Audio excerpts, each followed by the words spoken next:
Hello friends, आप सभी का बहुत बहुत स्वागत है। मैं हूं डॉक्टर MP शर्मा। डायबिटीज की इस सीरीज में अपन समझ रहे हैं डायबिटीज के लक्षणों को। पार्ट थर्ड में समझेंगे अपन किडनी के स्ट्रक्चर को। किडनी जिसको वृक्क या गुर्दा कहते हैं वो किनका बना होता है। हम बात नेफ्रॉन की कर रहे हैं। नेफ्रॉन को समझेंगे, कैसे काम करता है, क्या काम करता है, ये समझेंगे हम। इन सब बातों को समझेंगे अपन। साथ ही हम ये भी समझेंगे कि वो कौन से लक्षण हैं जिनसे आसानी से समझ में आ जाती है कि इस व्यक्ति के डायबिटीज हो सकती है। तो चलिए शुरू करते हैं एक एक करके इन सारे लक्षणों। पहला है ग्लाइकोसूरिया, मधुमेह, यूरिन में ग्लूकोज। इसके लिए पहले अपन समझेंगे किडनी या वृक्क या यहाँ की बोलचाल की भाषा में गुर्दा, उसका काम। किडनी की काम करने की और उसके स्ट्रक्चर की इकाई है नेफ्रॉन। ये एक नेफ्रॉन है और इस प्रकार के लाखों नेफ्रॉन से मिलकर हमारा किडनी बनता है। एक के काम को समझेंगे तो अपन सारे किडनी के काम को समझ सकते हैं। इस नेफ्रॉन में इन छोटी धमनियों से ब्लड आता है। यहाँ पर यह कप की तरह का भाग है जिसको बोमेन कैप्सूल कहते हैं। ये कप की, ये जो नीले रंग की है लाइन, वो कप की भित्ति है, कप की दीवार है। ये कैपिलरीज हैं। इस छोटी धमनी और इस छोटी धमनी के बीच में यहाँ पर ये कैपिलरीज हैं। और जो हरे रंग का गोला बना रखा है ये फिल्टर्स हैं, ये चलनियां हैं, फिल्टर एपरेटस। और यहाँ से ब्लड का कुछ भाग छन कर इस खाली जगह में इकट्ठा होता है, इस कैप्सूल में इकट्ठा होता है। कौन कौन सा भाग आता है? उपयोगी और अनुपयोगी दोनों तरह की चीजें आती हैं। पानी तो आएगा ही आएगा, पानी के साथ में ग्लूकोज भी आ जाता है। जितना ब्लड में है उतना का उतना यहाँ भी आ जाता है। अमीनो अम्ल भी आ जाते हैं, विटामिन भी आ जाते हैं, कुछ हमारे मिनरल्स भी आ जाते हैं, खनिज लवण भी आ जाते हैं, और यूरिया भी आता है जिसको निकालने के लिए ये नेफ्रॉन बना हुआ है। और ये चीजें जब इस नलिकाओं से होती आगे बढ़ती हैं तो उपयोगी चीजें फिर से अवशोषित हो जाती हैं, जिसको रीएब्जॉर्प्शन कहते हैं। अब पहला ये मुड़ा हुआ भाग ये PCT कहलाता है, ये बाद का मुड़ा हुआ भाग ये DCT कहलाता है, और बीच का ये U के आकार का भाग ये हेनले का लूप या हेनले का पाश कहलाता है। सारा का सारा ग्लूकोज यहां तक पहुंचते पहुंचते अवशोषित हो जाता है और बाद में जो फिल्ट्रेट है वो आगे बढ़ता है। इसमें से जल और लवण, सोडियम और पोटेशियम, ये भी अवशोषित होते हैं। और ये जो भाग यहाँ से बाहर निकल रहा है वो यूरिन है, जिसके अंदर पानी और यूरिया है, मुख्य रूप से पानी और यूरिया। फिल्ट्रेट में से सारे अमीनो अम्ल और सारे विटामिन भी फिर से अवशोषित हो जाते हैं। और हेल्दी पर्सन में, स्वस्थ व्यक्ति में 90 मिलीग्राम पर 100 ml ग्लूकोज होता है। वो छनकर यहाँ पर 90 मिलीग्राम पर 100 ml आया, वो भी सारा का सारा अवशोषित हो गया, यूरिन में नहीं गया। लेकिन मान लो कोई डायबिटिक पर्सन है और उसके ब्लड ग्लूकोज रहता है 180 मिलीग्राम पर 100 ml। अब की बार फिल्ट्रेट में भी इतना आएगा, कितना? 180। और ये 180 भी यहाँ से जब फिल्ट्रेट गुजरेगा तो सारा का सारा फिर से अवशोषित हो गया। यानी डायबिटिक पर्सन है, उसके ब्लड ग्लूकोज लेवल ज्यादा है, कितना है? 180 है, लेकिन यूरिन में नहीं आएगा क्योंकि नेफ्रॉन के काम करने की क्षमता की सीमा में है। 180 तक सारा एब्जॉर्ब करेगा।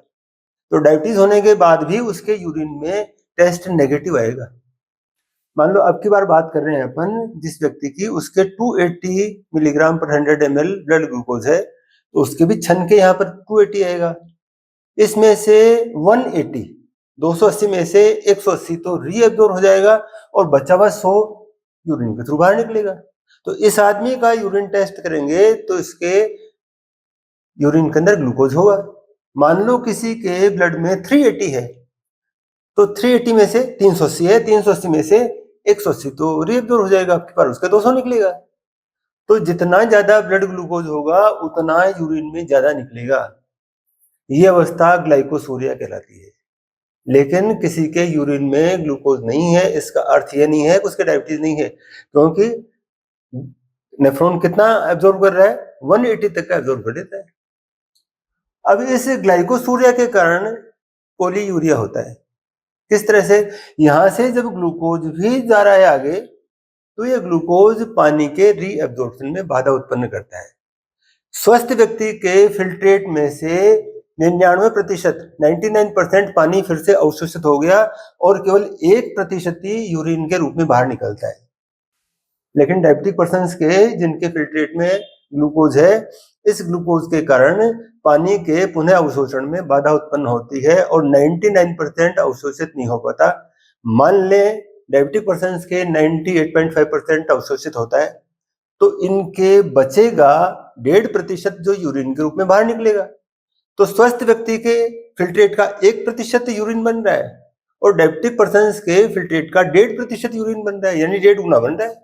मान लो हेल्दी आदमी के सारे दिन में 3 लीटर यूरिन बनता है, तो डायबिटीज वालों के 4.5 लीटर बनेगा, यानी उनका ब्लैडर बार बार भरेगा, उनको बार बार बाथरूम जाना पड़ेगा। ये अवस्था कहलाती है पोलीयूरिया, बार बार बाथरूम जाना। और इसके कारण होता है पोलीडिप्सिया। किस तरह से? ये फिल्ट्रेट जो बन रहा है वो ब्लड में से बन रहा है, यूरिन बन रहा है, ब्लड छन के आता है, वो यूरिन बन रहा है। तो यदि यूरिन ज्यादा बन रहा है, इसका मतलब ब्लड गाढ़ा हो रहा है, क्योंकि ब्लड में से पानी निकल रहा है। तो ब्लड गाढ़ा हो रहा है, तो उसकी पूर्ति के लिए बार बार पानी पीना पड़ेगा, बार बार प्यास लगेगी। इस अवस्था को कहते हैं पोलीडिप्सिया। तो यूरिन के अंदर ग्लूकोज होना ग्लाइकोसूरिया, और उसके कारण यूरिन ज्यादा बनता है, ये पोलीयूरिया, और उसके कारण पानी ज्यादा पीना पड़ता है, ये पोलीडिप्सिया।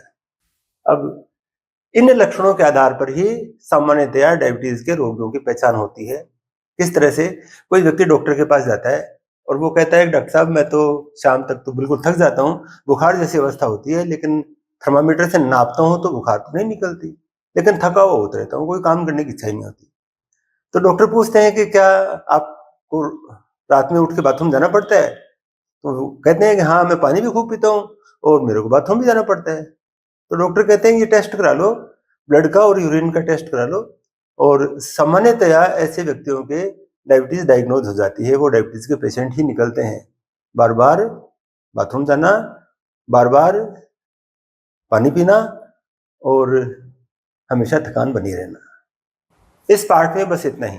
अगले पार्ट में समझेंगे अपन जिनके डायबिटीज होती है उनके यूटीआई क्यों होते हैं, यूरिनरी ट्रैक इन्फेक्शन, मूत्र मार्ग के संक्रमण क्यों होते हैं, उनका नेफ्रॉन खराब हो जाता है, नेफ्राइटिस कहते हैं उसको, उनके यूरिन के अंदर प्रोटीन आने लगता है, वो क्यों होता है ऐसा, और अल्टीमेटली धीरे धीरे करके उनका किडनी, उनका वृक्क जिसको गुर्दा कहते हैं, वो खराब हो जाता है।